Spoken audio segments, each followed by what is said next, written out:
Assalamualaikum warahmatullahi wabarakatuh. Alhamdulillahi rabbil alamin. Wassalatu wassalamu ala asyrafil anbiya'i wal mursalin Muhammadin wa ala alihi wa sahbihi ajma'in wa ba'd. Sebelum saya mulai memaparkan, semoga Bapak Ibu terpapar ya. Bukan terpapar virus, tetapi pemahaman yang benar tentang pendidikan. Karena kita semua sedang belajar. Bahkan sedang dalam keadaan sakaratul maut pun belajar. Makanya Rasulullah mengatakan, laqinu mautakum bila ilaha illallah. Ajarkan kepada orang yang mau mati, la ilaha illallah. Masya Allah. Jadi suatu fenomena yang sangat sulit diterima, orang pengen maju nggak mau belajar. Satu perilaku yang aneh, orang pengen berhasil, sukses nggak mau belajar.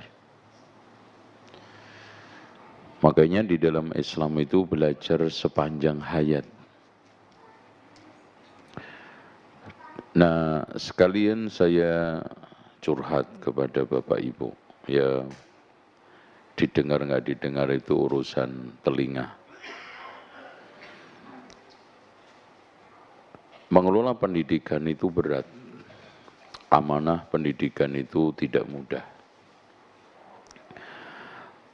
Orang lain mungkin wali murid yang datang ke sini paling sebulan sekali ya Pak ya.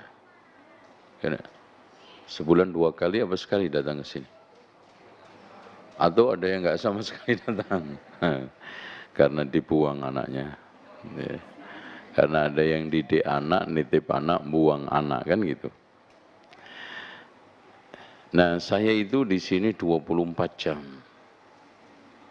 Ya, tanyakan aja kepala sekolah. Kadang-kadang saya marahi OB, kadang saya nyemprot security. Ya. Ini kenapa tiap jam segini itu Gojek, GoFood antri di sini. Itu bukan salahnya wali murid katanya. Terus salahnya siapa? Salah saya Ustaz. Ini fenomena tiap sore Pak. Ya kalau Senin Kemis saja karena puasa. Oh, saya mikir masih ada kebaikan di balik keburukan. Ya. Saya kemarin terakhir manasik puncak di Kemski ya.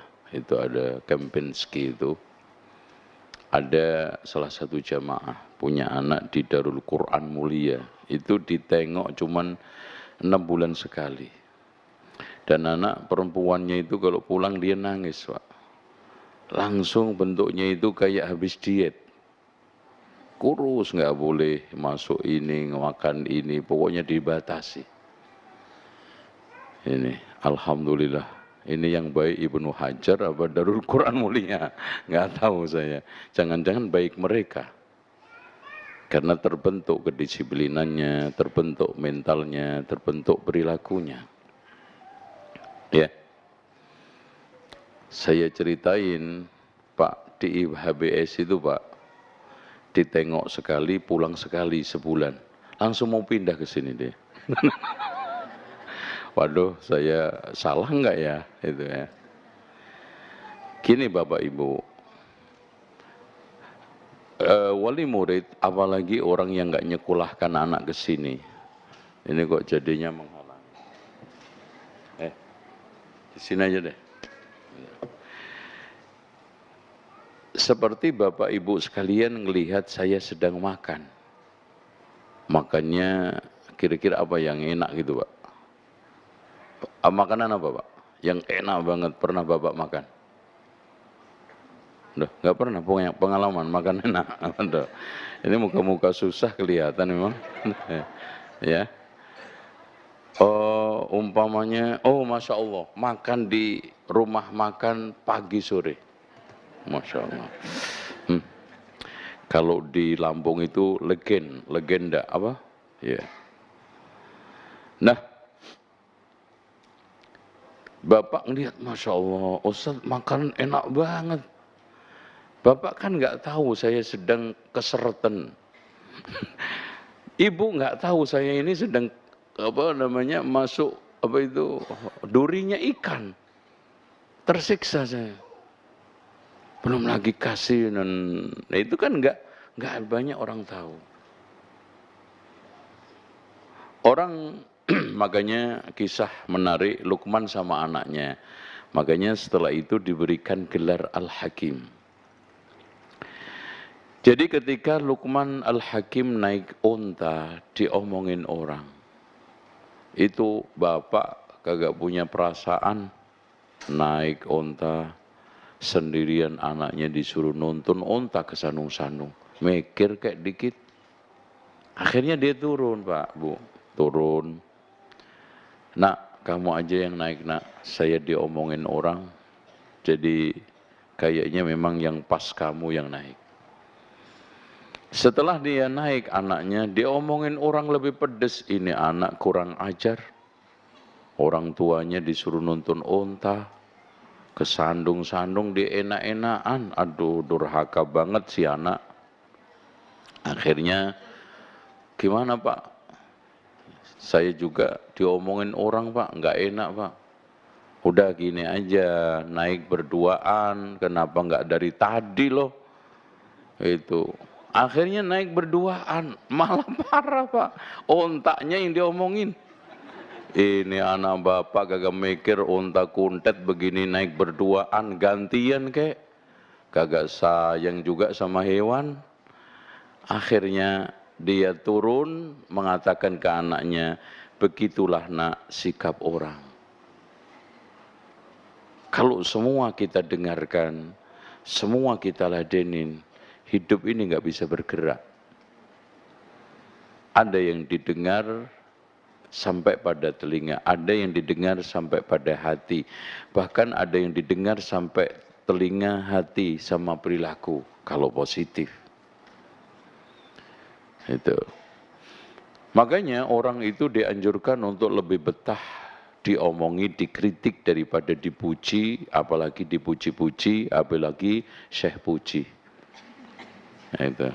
Bedanya tahu nggak Pak? Dipuji, dipuji-puji sama syekh puji. Tahu nggak Bu bedanya? Kalau dipuji ada pada diri kita, fakta. Wah Masya Allah, tuh orang apal 30 juz, kelontok di luar kepala. Wah bangga dia dengan pujian itu, ujub, hilang amal solehnya, turun hafalannya. Dipuji-puji, hafal 30 juz, kenyataannya cuma juz 30. Waduh Masya Allah itu orang Pak, sekecamatan kagak ada yang kayak dia, 30 juz.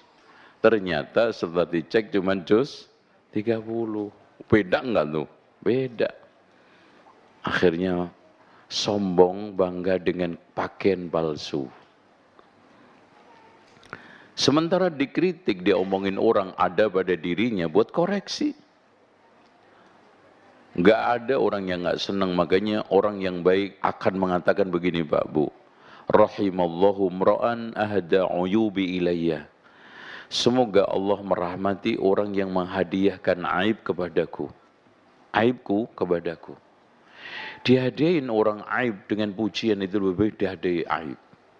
Karena banyak orang yang hebat, kokoh karena ini, bukan karena pujian. Kalau tidak ada pada diri kita fitnah, Masya Allah, kata Imam Ibnu Hazm, dapat surga sambil tidur, dapat surga tanpa keluar keringat. Enggak mungkin enggak senang kecuali majnun, kata beliau. Tuh. Nah contoh, ya, Bapak Ibu tolong yang agak kasihan sama kepala sekolah. Kepala sekolah itu digencet dari atas, digencet dari tengah, digencet dari depan belakang Pak. Betul. Itu. Kadang-kadang Anak kadang-kadang mikir nih, ini orang nanti keluar enggak gitu kan gitu. Ya coba, Kak, baru aja juga saya ditegur Pak Zaki, ditegur kepala ketua yayasan. Nanti anak-anaknya begini begitu ngomong lagi, belum lagi wali murid. Masya Allah, ada yang Masya Allah di antara wali murid itu ada yang sayang banget. Tiap hari ngomongin Pak kepala sekolah, itu kan betul sayang itu kan gitu. Itu, memang Masya Allah. Jadi makanya dia itu ngalahin diem. Cuma anak kadang-kadang khawatir Bu, diem itu depresi. Kan orang diem itu macam-macam kan. Ada diem yang memang Masya Allah bahagia gitu kan gitu. Tangguh, kokoh. Ada orang yang diem itu tahu-tahu ke rumah sakit Sarjito. Atau Sumber Waras. Kan ngeri Pak. Makanya ya sekarang gini. Saya kadang-kadang gini aja deh. Kepala sekolah sebagai raja di unit. Karena dia itu rajanya. Dia itu punya otoritas all out untuk mengatur dan membuat aturan main pendidikan terutama pembelajaran. Kapan anak masuk, kapan anak libur, kita kasih otonomi. Ya. Kita tegur yang skalanya itu skala berat. Untuk sedengnya kepala sekolah, ketua, kalau berat saya, yang sedang ketua yayasan, yang ringan kepala pendidikan. Itu kita bagi-bagi tugas. Jangan terlalu banyak ditekan, kasihan. Nanti anak takut gitu Pak. Ya dia juga punya istri kan. Punya enggak Pak? Ya. Jadi kemarin ada yang moderator membacakan di kajian Jum'ah. Membacakan Ustadz doakan semoga saya mendapatkan jodoh antum ketika haji. Anak kira antum yang berdoa, ternyata baca pertanyaan dia, alhamdulillah. Karena dia sudah nikah, tahu-tahu doakan Ustaz saya semoga mendapatkan jodoh. Oh ya Ustaz, anak baca pertanyaan katanya. Alhamdulillah selamat. Ya, Pak Sandika satu kan Pak? Ya, alhamdulillah. Oke, itu aja prolog. Jadi gini Pak, sulitnya menata pendidikan itu dibutuhkan support dari orang tua. Contoh aja gini, liburan itu Bapak jangan anggap ringan Bu. Saya sendiri itu kan sering ngimami di Munjul ya. Jadi 5 waktu rata-rata, terutama subuh itu selalu saya sholat di anak-anak SMP. Kadang-kadang ke Munjul, ke Bungur ini, keliling. Itu fenomena kalau habis libur pasti berantakan. Menata lagi itu susah. Musyrifnya, ya, kepala sekolahnya, semangat pembelajarannya itu berat. Makanya kita itu tidak mempermudah. Makanya ada pesantren yang tadi itu sampai nggak ngasih libur kecuali 6 bulan sekali. Karena apa? Karena ritme ini udah ketata berantakan. Cuman kan berantakan per 6 bulan kan masih mending daripada sebulan 2 kali. Kan gitu. Ini dibawa keluar aja berantakan. Ya, Bapak pernah nggak ngerasain anak-anak yang sekarang dari Papua, dari Kalimantan, dari Sumatera, nggak keluar ikut ayahnya, ini orang tua. Enggak Pak, saya dari Sulawesi. Oh ya. Coba kadang-kadang berdua itu bengong gitu kan gitu. Nah bengong sering-sering juga kasihan anak ini bisa stres. Makanya kadang-kadang ya sering tekor bulanan itu ya. Tolong Ustadz dibawa ke kafe anak-anak ini karena untuk hiburan bawa keluar ya. Makanya saya bikin kafe itu orientasi saya dulu itu supaya anak-anak kalau ada begini-begini itu dibawa ke sana. Nah itu seperti itu. Jadi mengendalikan TAB, tahfidz, ada bahasa Arab itu enggak susah. Jadi tolong support dari Bapak Ibu wali murid untuk ikuti aturan main. Yakin semua ini sudah digariskan melalui musker. Ini semua digariskan, bukan hanya insidental pikiran mendadak oleh kepala sekolah, tidak. Ini kita gariskan, musker tiap tahun di sana Pak saya. Besok di mana? Sariater itu. Kenapa kita ke sana? Karena gratis. Kan gitu. Karena yang punya kan yang ngasih wakaf, itu yang ngasih wakaf di mana itu? Di mana itu? Yang mana? Enggak, yang ini dekat yang Cibinong, Sentul ya itu. Jadi itu kan yang punya dulu gubernur zaman Pak Harto. Nah itu dia punya rumah villa Pak, dulu villa, kemudian diwakafkan. Tapi sampai sekarang belum kebangun. Nah itu rencananya dulu kita mau bikin untuk sekolah tinggi khusus perempuan boarding. Ya, nanti apakah stikes atau apa nanti kalau sudah ada bangunannya. Jadi seperti itu ya. Kalender akademik ini udah dibikin melalui musker.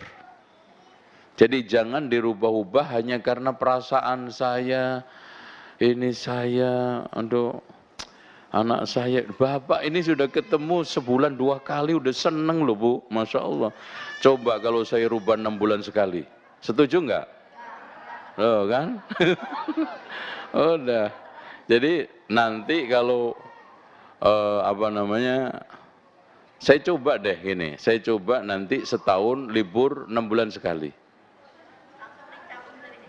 Nah, iya karena makanya disyukuri sekarang 2 bulan sekali. 2 bulan sekali, ya bener kan? 2 kali sebulan. Itu ya. Mentang-mentang deket aja seluman-selumun selamat itu. Ya. Oke. Jadi coba kita mandangnya itu pakai jangan mata kuda. Ya anak-anak yang dari jauh-jauh. Kasihan sering-sering bengong sendiri Pak. Temannya pergi ya kayaknya dia dibawa ke rumah makan sama orang tuanya deh itu. Di sini bengong aja. Ya. Nengok kanan kiri, gelundang-gelundung sendiri, tidur ya Allah. Itu. Nah ini harus ada, terus guru-gurunya juga menata anak setelah liburan itu Masya Allah Pak. Ya, apalagi liburan panjang, itu sampai ada yang lupa pondok namanya aja lupa. Dek, mondok di mana? Enggak tahu Pak. Coba nama pondoknya aja lupa. Itu. Ya Allah. Oke, sekarang masuk. Menanamkan tauhid kepada anak. Sudah selesai, saya kira cukup, sekian saja. Temanya sudah saya bacakan. Sudah cukup kan? Kita buka tanya jawab, silakan. Gimana? Belum? Mana Mas? Oh ya, baik. Bapak Ibu sekalian, problematika hidup ini ternyata membara karena lemahnya keyakinan. Contoh kenapa sahabat dulu Bu, Pak, ya Pak, Bu, Ibu, Bapak, ketika kena tombak dalam keadaan sangat parah tersenyum. Jihad di perang Badar, perang Uhud. Tapi ada orang yang kena duri aja, Masya Allah, nangisnya penjerit. Ya. Apa? Karena keyakinan. Makanya kita itu mohon kepada Allah setiap doa akhir majelis. Jadi doa kafaratul majelis itu bukan hanya subhanakallahumma, termasuk ini tapi jarang dipakai oleh orang, yaitu Allahumma qsim lana min khasyatika ma tahulu bihi bainana wa baina ma'siyatik. Ya Allah, berikanlah bagian kepada kami rasa takut yang menghalau dari maksiat kepadamu. Wa min ta'atika ma tuballighuna bihi jannatak, dan berikanlah karunia ketaatan yang bisa menghantarkan kepada surgamu. Wa minal yaqini ma tuhawwinu 'alaina masaibad dunya, dan berikanlah karunia kepada kami keyakinan yang meringankan musibah dunia. Tuh, Masya Allah. Kenapa? Rasa takut menghalau maksiat. Taat menghantarkan surga. Lihat, memang orang itu kalau sudah takut di dalam hatinya, insya Allah akan sulit untuk melanggar. Itu bukan hanya takut kepada Allah, Pak. Contoh aja. Sekarang, seorang yang takut rumah tangganya itu terganggu sakinah mawaddahnya, dia tidak akan mudah mencederainya. Apalagi selingkuh. Nggak mungkin. Kalau orang itu takut kerjaannya hilang, dia akan hati-hati kerja tuh. Oh, itu baru takut masalah manusiawi. Loh, Singapura itu maju karena takut sama Indonesia kok, Pak. Korea Selatan itu maju karena takut sama Korea Utara, ya kan? Nah, Indonesia nggak maju, nggak ada yang ditakuti. Allah aja gak takut itu. Apalagi Singapura, Malaysia, itu kan gitu. Makanya apalagi takut sama Allah. Ittaqillah haitsuma kunta, bertakwalah kamu kepada Allah di mana saja kamu berada. Oke, itu makanya anak-anak ini supaya tangguh Bapak Ibu. Anak-anak ini supaya kuat. Anak-anak ini supaya bisa menantang berbagai macam resiko, tantangan hidup, tanamkan keyakinan. Nah, disinilah kita coba. Nah, sekarang masuk, next. Nah, kita di dalam mengaji seperti ini harus punya dasar. Wala takunu kalladzina qalu sami'na. Dasar utama, jangan kalian seperti orang yang berkata saya mendengar, wahum la yasma'un, tapi tidak mendengarkan. Apa bedanya mendengar sama mendengarkan? Silakan Bapak Ibu, yang bisa nebak, yang bisa jawab dapat hadiah 200.000 dari ketua komite. Nah iya, ada, saya tadi ketemu. Nah, itu. Tadi ngomong dia, katanya Ustadz nanti barangkali ada kuis ya. Silakan. Apa bedanya mendengar sama mendengarkan? Gak ada yang jawab, berarti 200 untuk saya ya Bu ya. Mendengar itu sambil lalu. Ada orang yang sekarang giring kebu dari sawah lewat depan masjid, dengar itu azan. Tapi dia nggak mendengarkan karena nggak ke masjid. Mendengarkan itu merasuk, mendengarkan itu mencerna, mendengarkan itu menyimak. Makanya di sini akhirnya alladzina yastami'una al-qaul. Nah itu.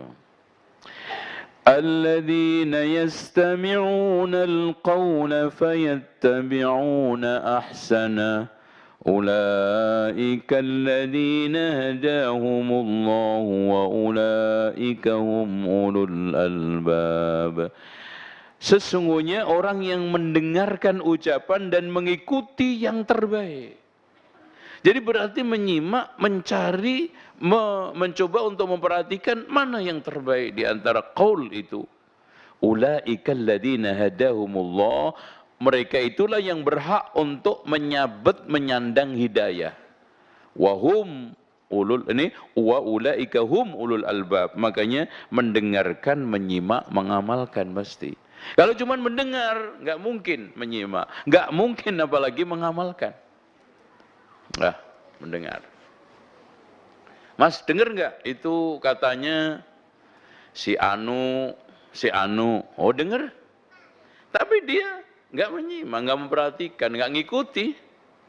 Ya, dengar kok. Tuh. Berikutnya next. Nah ini, agar tidak gagal paham.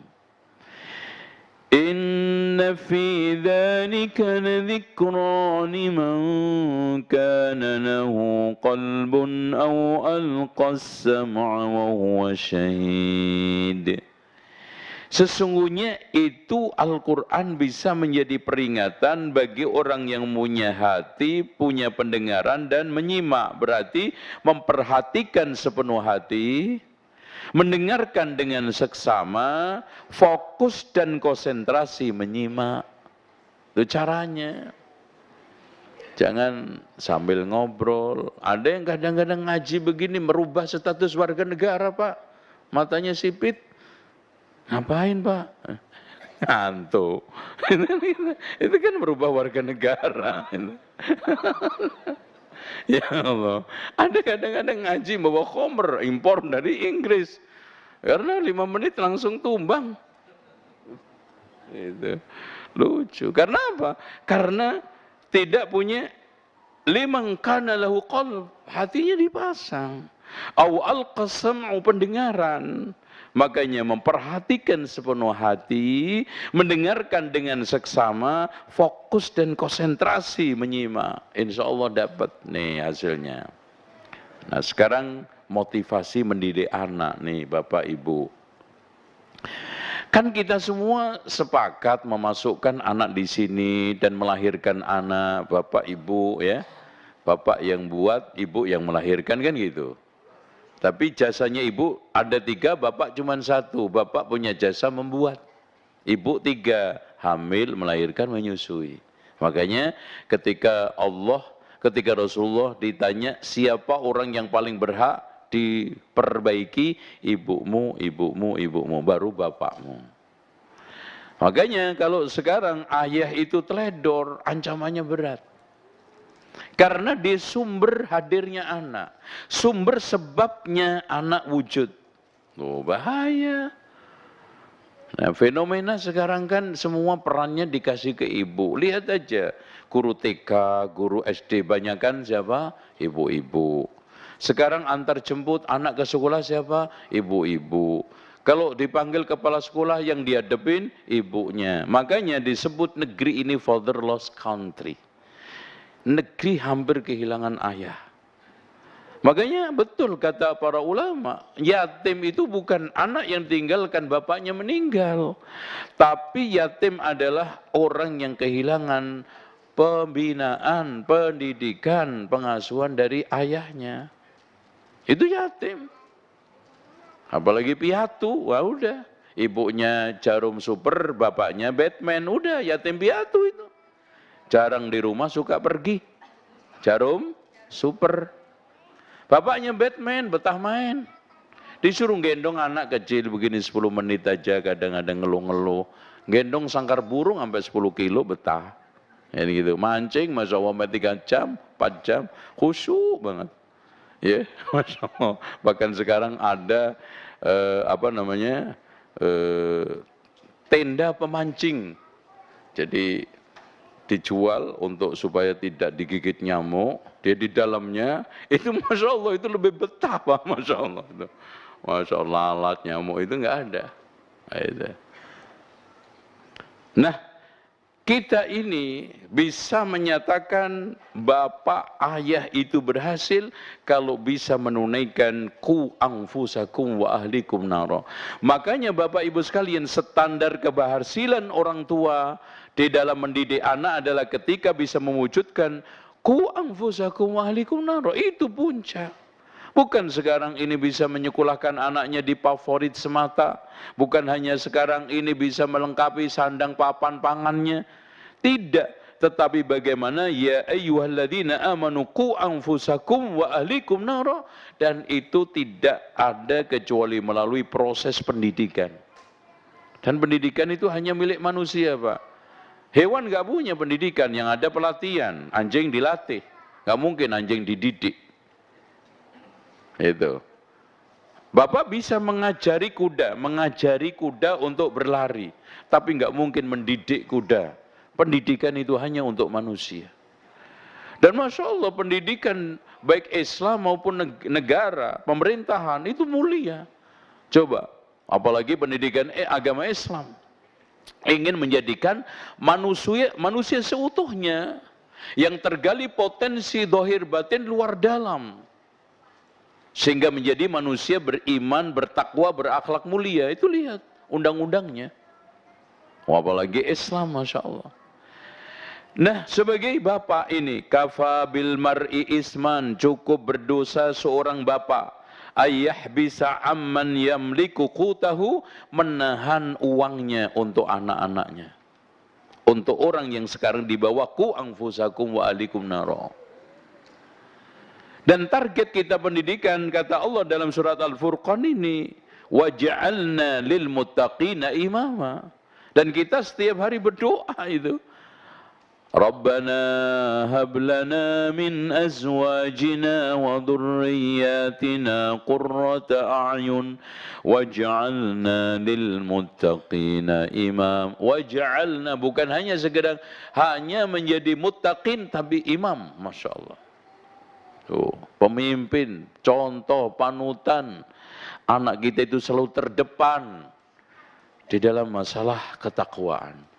Dan kenapa Allah tidak lil mutakhallikina imama, orang menjadi panutan dalam akhlak, panutan dalam sholat, tidak, tapi muttaqin, karena takwa itu puncak karir prestasi tertinggi spiritual.